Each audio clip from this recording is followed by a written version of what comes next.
Hello, welcome to கோன்வர்ஸ்.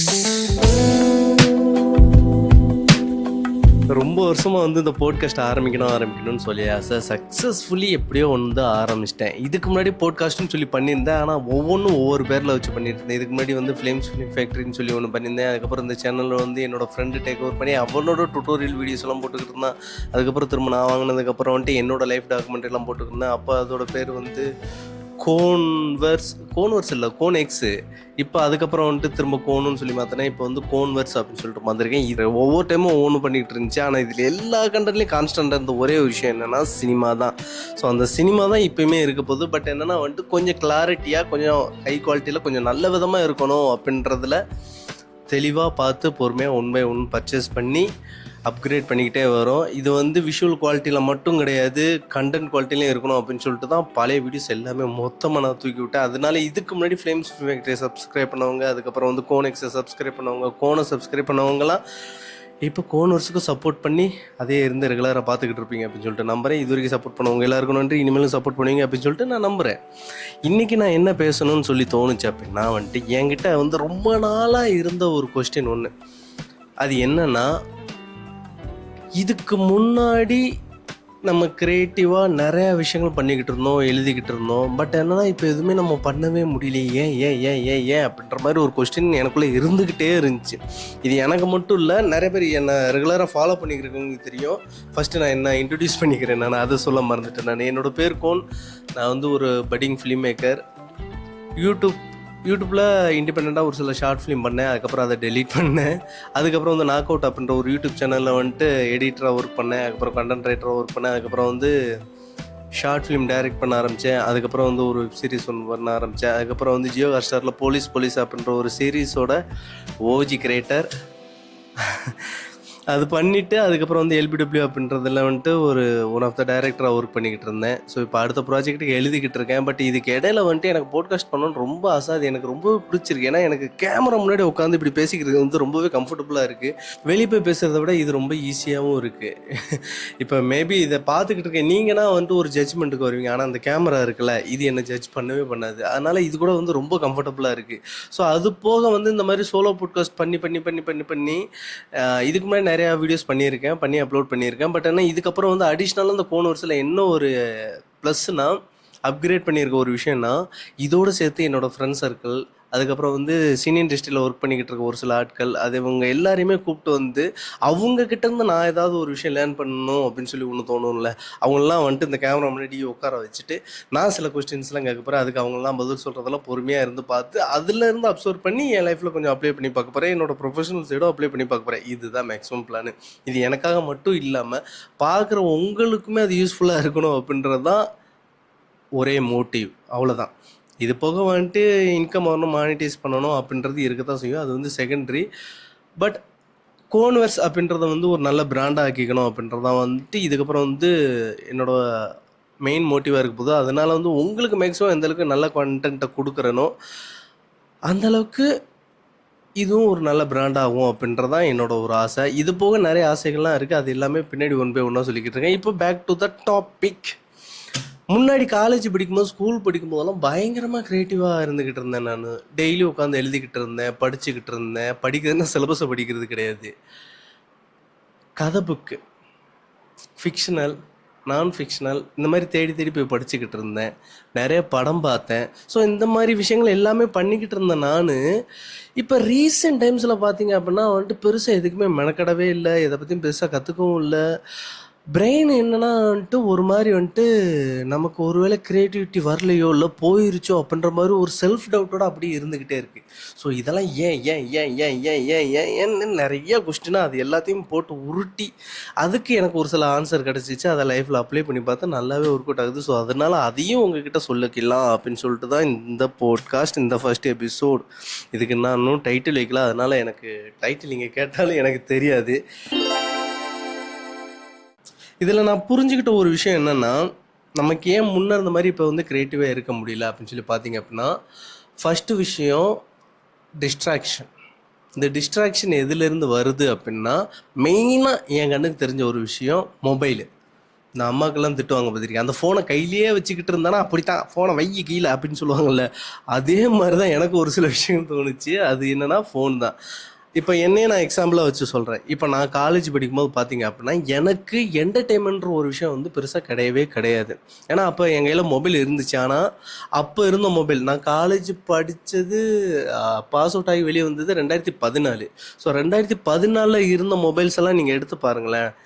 Android phone பெருசாக அந்தளவுக்கு வரவே இல்லைன்னு நினைக்கிறேன். நான் வரவே இல்லைன்னு நினைக்கிறேன், வரல. அப்போ இருந்த மொபைல்லாம் நம்ம வீடியோஸ் பார்க்க முடியும், யூடியூப்ஸ் பார்க்க முடியும். ஆனால் அது என்னென்னா இத்தினூண்டு ஸ்க்ரீனாக இருக்கும், ரொம்ப குட்டியாக இருக்கும். அந்த ஸ்க்ரீனில் நான் வந்து நம்ம மொபைலில் வீடியோ பார்க்குறது வந்து ரொம்ப கஷ்டம். இன்னொன்று அதோட சவுண்டு குவாலிட்டி வந்து பயங்கர புவராக இருக்கும். அதனால் வந்துட்டு உங்களுக்கு ஒரு படம் பார்க்குற அந்த ஃபீல் வந்து வரவே வராது வீடியோ பார்க்கும்போது. அதனால் மேக்ஸிமம் நம்ம எதுவுமே வந்துட்டு என்டர்டெயின்மெண்ட்டுக்காக மொபைல் யூஸ் பண்ணவே இல்லை. ஃபோனோட பெரிய பர்பஸே என்னவா இருந்துச்சு அப்படின்னா ஃபோன் பேசுகிறது மட்டுமா தான் இருந்துச்சு. ஃபோனோட மெயின் அட்வான்டேஜ் அதானே. மெயினாக நம்ம யூஸ் பண்ணுறது அதுக்கு மட்டும்தானே அப்படின்ற மாதிரி ஒரு காலகட்டம் அது. அந்த காலகட்டத்தில் நமக்கு என்டர்டெயின்மெண்ட்டுன்னு சொல்லி என்ன இருந்துச்சு சொல்லுங்கள் பார்ப்போம்? எதுவுமே கிடையாது. இப்போ மாதிரி வந்து பிரெயின் ராட் பண்ணுறதுக்கோ இல்லை பிரெயின் ஸ்ட்ரோம் பண்ணுறதுக்கோ இல்லை ஸ்க்ரோலிங் பண்ணுறதுக்கோ இல்லை வந்துட்டு ஏன் எதுக்குன்னே தெரியாமல் உட்காந்துட்டு அடுத்தவங்கள வீடியோ பார்த்துக்கிட்டு இருக்கதோ அந்த மாதிரிலாம் எதுவுமே கிடையாது. அப்போ வந்து ஆக்சுவலி எதுவுமே கிடையாது. ஸோ நமக்கு வந்து டோப்பமைன் அப்படின்றது வந்து ரிலீஸ் ஆகிறதுக்கு வந்து அவ்வளோ கஷ்டப்பட்டுக்கிட்டு இருந்தோம். அப்போ வந்துட்டு நிறையா நம்ம தேடி அலைய வேண்டியதாக இருந்துச்சு. டோப்பமைன் வந்து அவ்வளோ ஈஸியாக நமக்கு வந்து கிடைக்காது. அதனால் என்ன பண்ண வேண்டியது இருக்குன்னா நம்ம வீட்டை விட்டு வெளியே போய் தான் நமக்கான டோப்பமைனை வந்து நம்ம ரிலீஸ் பண்ணுற மாதிரியான சுச்சுவேஷன் இருந்துச்சு. போய் நம்ம விளாடணும், அப்படி இல்லைன்னா நமக்கு பிடிச்ச ஏதாவது ஆக்டிவிட்டீஸ் பண்ணணும், போய் 4 ஃப்ரெண்ட்ஸை பார்க்கணும், இல்லை வெளியே போகணும். வீட்டுக்குள்ளே இருந்தோன்னா நமக்கு ஒரு மாதிரி மூச்சு திணற மாதிரி ஒரு ஃபீலாக இருந்துச்சு. நான் ஸ்போர்ட்ஸ் பர்சன் கிடையாது. அதனால வந்துட்டு நான் மேக்ஸிமம் நான் என்ன பண்ணிக்கிட்டு இருந்தேன்னா என்னோட டோப்பமைனுக்காக எங்கள் வீட்டிலேருந்து கிட்டத்தட்ட ஒரு 3-4 கிலோமீட்டர் இருக்கும். அந்த 3-4 கிலோமீட்டர் நடந்தே போய் தூரமாக இருக்கிற அந்த ஒரு லைப்ரரியில் போய் உட்காந்துட்டு புக்கு படிப்பேன். திரும்ப ரிட்டன் வீட்டுக்கு அந்த 3-4 கிலோமீட்டர் நடந்து வீட்டுக்கு வருவேன். அப்படி இல்லையா உட்காந்து வீட்டில் உட்காந்து ஏதாவது கதை எழுதுவேன். அப்படி இல்லைன்னா வீட்டில் எனக்கு கிடைக்கிற புக்கை உட்காந்து படிச்சுக்கிட்டு இருந்தேன். ஸோ அந்த மாதிரி இருக்கும்போது என்னோடய பிரெயின் வந்து எப்போவுமே வந்து ஃபோக்கஸ்டாகவே இருந்துக்கிட்டு இருந்துச்சு. ஏதோ ஒரு விஷயத்த வந்துட்டு அது பிரெயினுக்கு வந்து தேவையான கண்டென்ட்டை வந்து அது எடுத்துக்கிட்டே இருந்துச்சு. ஸோ அப்படி இருக்கும்போது பிரெயினுக்கு தேவையான நல்ல நல்ல கண்டென்ட்லாம் நிறையா கிடச்சிது, இன்ஃபர்மேஷன் கிடச்சிது. அப்படிங்கும்போது பிரெயின் ரொம்ப ஆக்டிவாகவே இருந்துச்சு, ஈஸியாக டயர்ட் ஆகாது, ஃபோக்கஸ்டாக இருந்துச்சு. ஸோ நினச்ச விஷயங்கள் எல்லாமே பண்ணிக்கிட்டே இருந்தோம். ஆனால் அதுக்கப்புறம் இப்போ மொபைல் கையில் வந்ததுக்கப்புறம் பார்த்திங்கன்னா டக்கு டக்குன்னு ஈஸியாக டிஸ்ட்ராக்ட் ஆகிக்கிட்டே இருக்கிறோம் அப்படின்றதான் நான் மெயினாக பார்த்த ஒரு விஷயம். ஸோ இது ஒரு விஷயம். ஸோ இது மட்டும்தான் பிரச்சனையா அப்படின்னு கேட்டிங்கன்னா இல்லை. அது போக ரெண்டாவதாக ஒரு விஷயமும் இருக்குது. அது என்னென்னா போர்டம் அப்படிங்கிற ஒரு விஷயத்த வந்துட்டு இப்போ வந்துட்டு நம்ம யாருமே ஃபீல் பண்ணுறதே கிடையவே கிடையாது. அப்போ வந்து அந்த போர்டம்ன்றது பயங்கரமான ஒரு விஷயமா இருந்துச்சு. இப்போ நான் சொன்ன மாதிரி தான் நமக்கு என்டர்டெயின்மெண்ட்டுக்கு பெருசாக எதுவுமே இருக்காது. அதிகபட்சம் என்னென்னா டிவி இருக்கும். அந்த டிவிலையும் அதிகமாக ஆடு போடுறாங்க அப்படின்றனால வந்து பார்ப்போம். நமக்கு ரொம்ப பிடிச்ச ஷோவை மட்டும் பார்த்துட்டு அங்கேருந்து அதுக்கப்புறம் நம்ம அதுலேருந்து எழுந்து வந்துருவோமே தவிர்த்து விளம்பரம் ஒன்றாலும் பரவாயில்லன்னு சொல்லிட்டு 24 மணி நேரமும் நம்ம உட்காந்து பார்த்துக்கிட்டே இருந்ததெல்லாம் கிடையவே கிடையாது. இப்போ நம்மளால் ஒரு 5 நிமிஷம் தனியாக உட்காந்துருக்க முடியுதா சொல்லுங்கள் பார்ப்போம்? ரொம்ப கஷ்டப்படுறோம். நம்மளால் அந்த சைலன்ஸை வந்து ஃபீல் பண்ண முடியல, ஃபேஸ் பண்ண முடியல. அப்படிங்கும்போது அப்போ அந்த போர்டம் எப்படி ஃபீல் பண்ணுவோம்? சரி, இந்த மாதிரி நீங்கள் ஒரு விஷயத்த போரிங்காக ஃபீல் பண்ணுறீங்க அப்படின்னா தான் வந்துட்டு உங்களோட பிரெயினை வந்து நிறைய யோசிக்க ஆரம்பிக்கும், உங்களுக்குள்ள நிறைய தாட்ஸ் ஓட ஆரம்பிக்கும், உங்களுக்குள்ளே நீங்களே நிறைய பேசிக்க ஆரம்பிப்பீங்க. ஸோ இந்த மாதிரி டைமில் தான் க்ரியேட்டிவிட்டி ஒர்க் வந்து அதிகமாக வரும் அப்படின்றது நிரூபிக்கப்பட்ட ஒரு உண்மை. அந்த போர் அடிக்கிற நேரத்தில் வந்துட்டு நமக்கு ரிப்ளேஸ் பண்ணுறதுக்கு எதுவுமே இல்லை அப்படின்ற பட்சத்தில் தான் வந்துட்டு நமக்கு எதெல்லாம் பிடிக்குமோ என்னென்னலாம் தேவையோ அதெல்லாம் நம்ம தேடி தேடி போய் பண்ணிகிட்டு இருந்தோம். இப்போ அந்த போர் அடிக்கிறத நம்மளால் ஒரு 2 நிமிஷம் கூட ஃபீல் பண்ண முடியலங்கும் போது டக்குன்னு மொபைல் எடுக்கிறோம், கிச்சு கிச்சு கிச்சு கிச்சு கிச்சு கிச்சு கிச்சு கிச்சு ஸ்க்ரோல் பண்ண ஆரம்பிச்சிடுறோம். ஸோ அந்த மாதிரி ஸ்க்ரோல் பண்ணுறதுல என்ன ஆகுது அப்படின்னா நமக்கு என்ன பிடிக்கும், நம்மளுக்கு என்ன தேவை, நம்ம எதுக்காக ஒரு ஃபீல்டுக்குள்ளே வந்திருக்கோம், இம்பார்ட்டண்ட்டான ஒர்க்குன்னு ஒன்று இருக்கும்ல, அதெல்லாம் நம்ம வந்து அதுலேருந்து டிஸ்ட்ராக்ட் ஆகி நமக்கு என்ன தேவைங்கிறதே மறக்க ஆரம்பிச்சிடுறோம். ஸோ நம்ம அந்த போர்டமை ஃபீல் பண்ணால் மட்டும்தான் நம்மளால் க்ரியேட்டிவான ஒர்க்குகளை வந்து கான்சன்ட்ரேட் பண்ண முடியும் அப்படின்ற மாதிரி சொல்கிறாங்க. இப்போ திரும்ப அகைன் நான் என்னையே எடுத்துக்கிறேன். நான் ஏன் லைப்ரரிக்கு போய் புக்கெல்லாம் படித்தேன், நான் ஏன் உட்காந்து கதையெல்லாம் எழுதினேன், என் ஃப்ரெண்ட்ஸை கூப்பிட்டு போய் நான் ஏன் ஷார்ட் ஃபிலிம்லாம் எடுக்க ஆரம்பித்தேன் அப்படின்னா ஏன்னா எனக்கு போர் அடிக்கு. எனக்கு வந்து காலேஜ், ஸ்கூல்ல குடுக்குற அந்த சிலபஸ புக்க படிக்கிறதுல வந்துட்டு எனக்கு பெருசா வந்துட்டு லைஃப்ல வந்து ஒரு என்டர்டெயின்மெண்ட்டே இல்லாம போயிடுச்சு. அப்போ வந்துட்டு என்ன நான் வந்துட்டு எனர்ஜியா வச்சுக்கிறதுக்கும், ஒரு மாரி என்கேஜிங்கா வச்சுக்கிறதுக்கும் எனக்கு என்ன தேவைப்பட்டுச்சுன்னா, நான் ஏதாவது படிக்கணும், இல்ல எழுதணும், இல்ல ஏதாவது ஒரு ஷார்ட் ஃபிலிம் பண்ணணும். அப்படி அதுக்கு தேவையான இன்ஃபர்மேஷன்லாம் தேடி தேடி பார்க்கும்போது, அது எனக்கு போர் அடிக்காம இருந்துச்சு. ஆக்சுவலா இன்னொரு விஷயம் என்னன்னா வந்துட்டு, ரீசெண்டா நான் படிச்ச ஒரு விஷயம். எங்க படிச்சேன் அப்படின்றது எனக்கு தெரியல. எக்ஸாக்ட்டா அது மறந்து போச்சு. பட் கன்டென்ட் மட்டும் ஞாபகம் இருக்கு. அது என்னன்னா, ஒரு கிரியேட்டிவா ஒரு பெர்சன் ஒருத்தன் இருக்கிறான் அப்படின்னா, கண்டிப்பா வந்து ஒரு போரிங்கான லைஃப்ல வாழ்ந்துகிட்டு இருக்கான்னு அர்த்தம் அப்படின்னு சொல்லி இருந்துச்சு. அத இன்னொரு விதமாவும் போட்டிருந்தாங்க. எவன் ஒருத்தன் போரிங்கான லைஃப்ல வாழ்ந்துகிட்டு இருக்கானோ, அத என்ஜாய் பண்ணிட்டு இருக்கானோ, அத ஃபீல் பண்ணிக்கிட்டு இருக்கானோ, அவனால மட்டும் தான் கிரியேட்டிவான ஒர்க்ல இருக்க முடியும் அப்படின்ற ஒரு விஷயமும் அதுல இருந்துச்சு. ஸோ இத பார்க்கும்போது எனக்கு பயங்கர ஹிட்டிங்கா இருந்துச்சு. ஆமால்ல அப்படின்னு. ஸோ நீங்க உங்களுக்கு போர் அடிக்குது, சைலண்டான ஒரு இடத்துல இருக்கிறீங்க அப்படிங்கும்போது, அது வந்து நமக்கு வந்து அன்கம்ஃபர்டபுளா தான் இருக்கும். பட் அத ஃபேஸ் பண்ணுங்க, ஃபேஸ் பண்ணி பழகுங்க. அதுதான் உங்களுக்கு கிரியேட்டிவான ஒர்க்க குடுக்கும் அப்படின்றது சொல்றாங்க. அத நான் அப்ளை பண்ணி பார்த்தேன். பயங்கரமா இருக்கு. இப்ப ரீசெண்டா ஒரு 10 நாளா வந்துட்டு நான் பாட்டு கேட்கறதே விட்டுட்டேன். பயங்கர நல்லா இருக்கு. நெறைய யோசிக்கிறேன். என்னென்னமோ தாட் ப்ராசஸ்ல ஓடிக்கிட்டே இருக்கு. அது ஒரு சில நேரம் வந்து பேடாவும் போகுது. பட் அதெல்லாம் ஃபில்டர் பண்றதுக்கான அந்த தைரியமும் எனக்கு இருக்கு. ஸோ அதுக்கு வந்து நம்மளுக்கு இருக்கிற அந்த சைலன்ஸ வந்து நம்ம ஃபேஸ் பண்ணணும். நமக்குள்ள நெறைய பேசணும். நம்மளோட கலந்துரையாடி நம்மளை பற்றி நம்மளுக்கு ஒரு அனலைஸ் ஒன்று வரும். அது எல்லாத்துக்குமே வந்து அந்த போர்டம் வந்து ரொம்ப ஹெல்ப் பண்ணும். ஸோ போர்டமை பார்த்து பயப்படாதீங்க, சைலன்ஸை பார்த்து அன்கம்ஃபர்டபுளாக ஃபீல் பண்ணாதீங்க அப்படின்னு சொல்கிறாங்க. அதை நான் அப்ளை பண்ணி பார்த்துருக்கேன். எனக்கும் ஒர்க் அவுட் ஆகுது. அந்த விஷயத்தினால தான் அவங்கள்ட்ட சொல்கிறேன். சரி, இந்த 2 விஷயம் மட்டும் தானா அப்படின்னு சொல்லி கேட்டிங்க அப்படின்னா அப்படிலாம் இல்லை. இது போக இன்னும் 2 விஷயமும் இருக்குது. அது போக மெயினாக வந்து ஒரு போனஸ் ஒன்று லாஸ்ட் நான் சொல்கிறேன் நான். ஓகே, இது வரைக்கும் நீங்கள் வந்து ரெகுலராக அந்த வீடியோ பார்த்துக்கிட்டு இருக்கீங்க, ஸ்கிப் பண்ணல, இந்த வீடியோ விட்டு வெளியே போகலை அப்படின்னா தேங்க்யூ. Actually thank you. ஏன்னா இதை முழுசாக பார்த்தீங்கன்னா மட்டும்தான் வந்துட்டு நான் என்ன சொல்ல வரேன், எது சொல்ல வரேன்றது உங்கள் எல்லாருக்குமே புரியும். ஸோ அதனால் வந்து இப்போ நம்ம வந்து 3வது விஷயத்துக்கு போகலாம். Judgement and comparison. நல்லா யோசித்து பாருங்கள்.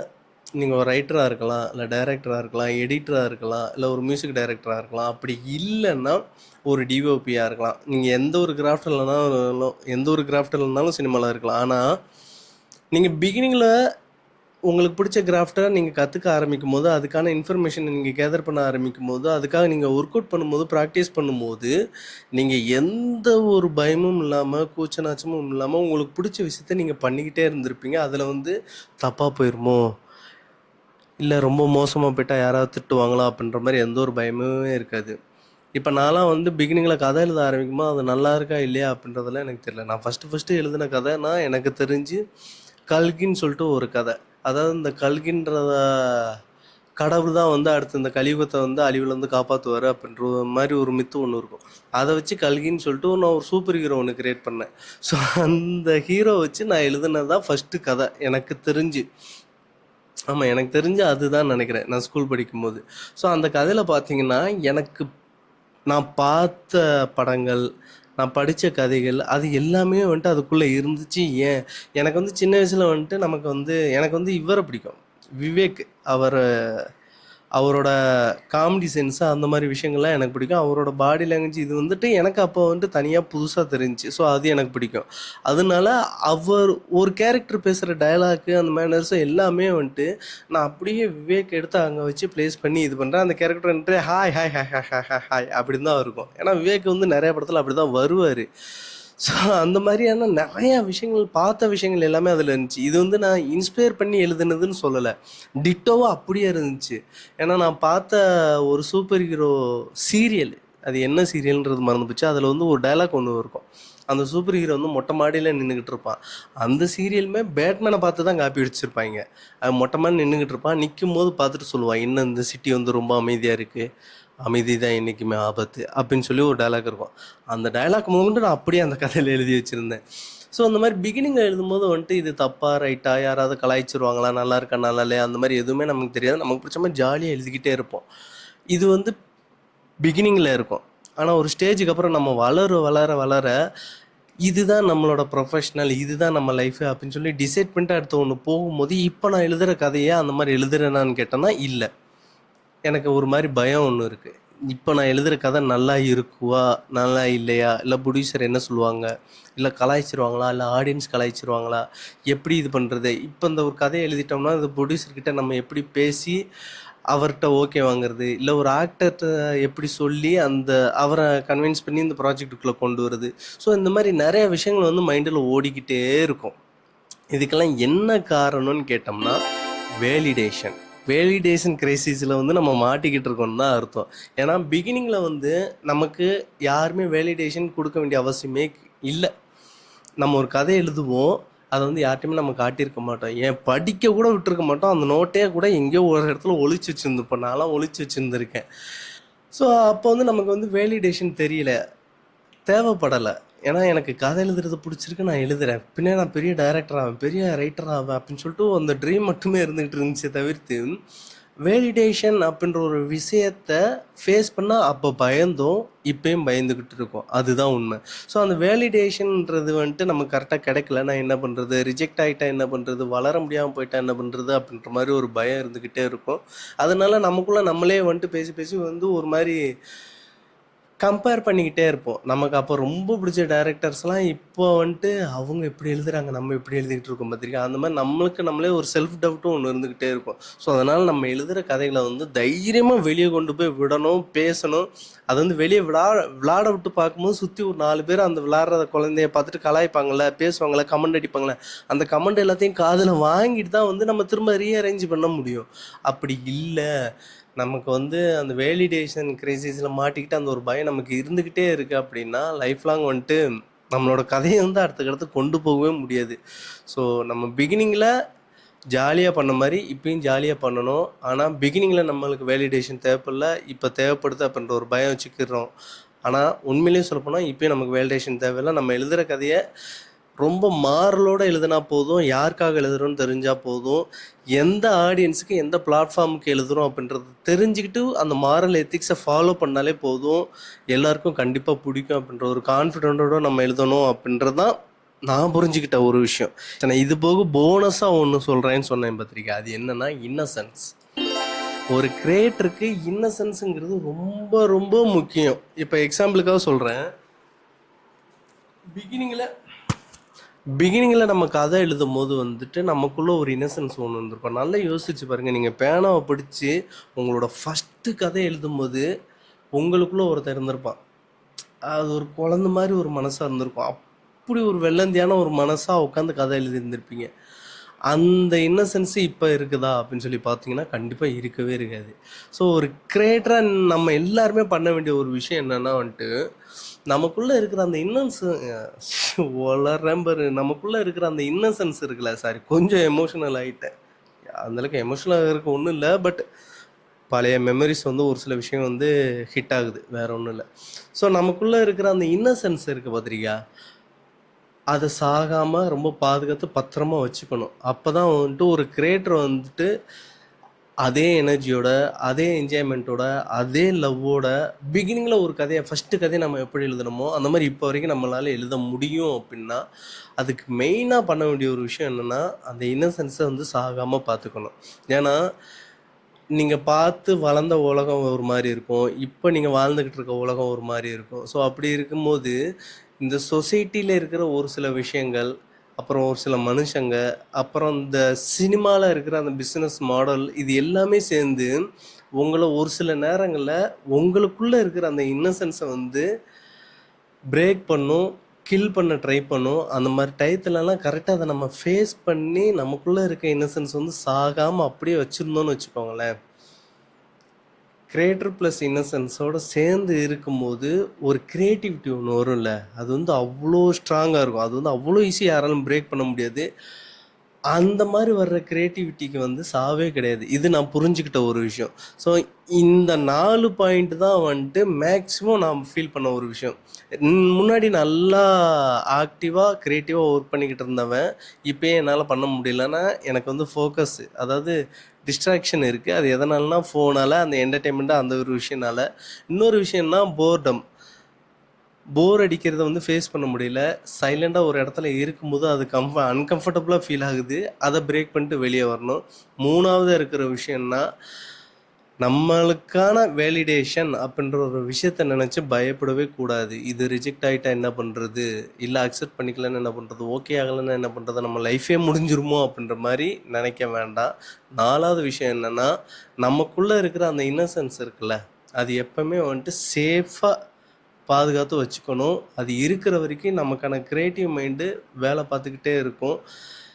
கதையில் அது ஒரு சோலை கொடுக்கும். இதுதான் நான் புரிஞ்சுக்கிட்ட விஷயம். இந்த மேக்ஸிமம் இந்த 4 விஷயங்களை வந்து நம்ம மெயின்டைன் பண்ணிக்கிட்டோம், இதை நம்ம ஃபேஸ் பண்ணி பழகிக்கிட்டோம் அப்படின்னா தாராளமாக நம்ம வந்து அடுத்தடுத்து க்ரியேட்டிவாக ஒர்க் பண்ணிக்கிட்டே இருக்க முடியும். அது எந்த விதத்துலேயும் நமக்கான எனர்ஜியை குறைக்காது அப்படின்றதான் நான் புரிஞ்சுக்கிட்ட ஒரு விஷயம். ஸோ இதுதான் சொல்ல வரேன். அவ்வளோதாங்க மேட்ரு. ஸோ இதை தாண்டி வந்துட்டு நிறைய விஷயங்கள் இருக்குது, நிறைய அவங்களோட வந்து டிஸ்கஸ் பண்ண வேண்டியது இருக்குது, பேச வேண்டியது இருக்குது, நிறைய கெஸ்ட்டை கூப்பிட்டு வந்துட்டு அவங்கக்கிட்ட வந்து நம்ம நிறைய லேர்ன் பண்ணி வைக்க வேண்டியது இருக்குது. இது எல்லாத்தையுமே வந்து நம்ம அடுத்தடுத்து பார்க்க போகிறோம். அது எனக்கும் யூஸ்ஃபுல்லாக இருக்கும், உங்களுக்கும் யூஸ்ஃபுல்லாக இருக்கும் அப்படின்னு சொல்லிட்டு நான் நம்புகிறேன். கண்டிப்பாக இருக்கும், இந்த தடவை கண்டிப்பாக இருக்கும். ஏன்னா லாஸ்ட் டைம் நிறையா வந்து கன்ஃபியூஷன்லாம் இருந்துச்சு எனக்கு. சேனல் ரன் பண்ணும்போது இப்படி போகலாமா, அப்படி போகலாமா, அப்படி போகலாமா, இல்லை காசுக்காக கண்டென்ட் பண்ண ஆரம்பிக்கலாமா அப்படின்லாம் இருந்துக்கிட்டு இருந்துச்சு.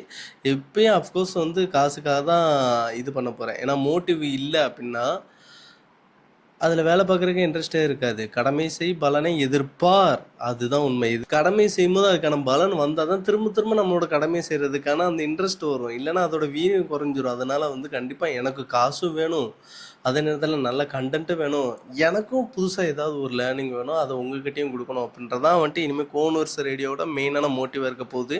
ஸோ இந்த போட்காஸ்ட் வந்து இப்போ வரைக்கும் நீங்கள் யூடியூப்பில் பார்த்துக்கிட்டு இருக்கீங்க, முழுசாக என்னால் வீடியோவே பார்த்துக்கிட்டு இருக்க முடியல அப்படின்னா கவலையே பட வேண்டாம். நீங்கள் யூடியூப் மியூசிக்கில் போய்ட்டு தாராளமாக போட்காஸ்ட் லிஸ்ட்லேயே எடுத்து பார்த்தீங்கன்னாலும் நம்மளோட சேனல் வந்து வரதான் போகுது, கோன்வர்ஸ் ரேடியோ அப்படின்னு சொல்லிட்டு வரதான் போகுது. ஸோ நீங்கள் அதில் ஆடியோ ஃபார்மெட்லேயும் கேட்டுக்கலாம். இதுக்கப்புறம் வந்து இதை நான் ஸ்பாட்டிஃபைலே அப்லோட் பண்ணலான்னு இருக்கிறேன், ஜியோ7ல் அப்லோட் பண்ணலான்னு இருக்கிறேன். எல்லா பிளாட்ஃபார்ம்லேயும் இனிமேல் வந்து கோன்வர்ஸ் இருக்கும் அப்படின்னு சொல்லிட்டு பிளானு. ஓகே. ஸோ இது வரைக்கும் இந்த வீடியோஸை வந்து இந்த போட்காஸ்ட் வந்து நீங்கள் கேட்டுக்கிட்டு இருக்கீங்க, பார்த்துக்கிட்டு இருக்கீங்க அப்படின்னா அதுக்கு ரொம்ப பெரிய நன்றி. அதோடு சேர்த்து இந்த போட்காஸ்ட்டில் இந்த எபிசோடை வந்து ஒரு லைக்கு பண்ணி உங்களோட ஒப்பீனியன் அப்படி கமெண்டில் போட்டு விட்டு சப்ஸ்கிரைப் பண்ணி வச்சுட்டு, எனக்கு க்ரியேட்டிவாக இப்போலாம் ஒர்க் பண்ணவே முடியல மூளை மலிங்க போச்சுன்னு சொல்லி புலம்பிக்கிட்டே இருப்பான்லாம் ஒரு ஃப்ரெண்டு உங்களோட கேங்கில், அவனுக்கு இந்த வீடியோ அனுப்பி விட்டு ஃபார்வர்ட் பண்ணி விட்டு பாடுறா, படித்து பார்த்து தெரிஞ்சுக்கூடா அப்படின்னு சொல்லுங்கள், கேளுங்க, அவனையும் பார்க்க சொல்லுங்கள், நிறைய பேருக்கு பரப்புங்க. கோன்வர்ஸ் அப்படின்றது எல்லாரும் பார்க்கணும்ல, கேட்கணும்ல. சரியா? நான் உங்களை அடுத்த வீடியோவில் பார்க்கட்டுமா, அடுத்த பாட்காஸ்ட்டில் பார்க்கட்டுமா? நன்றி, வணக்கம்.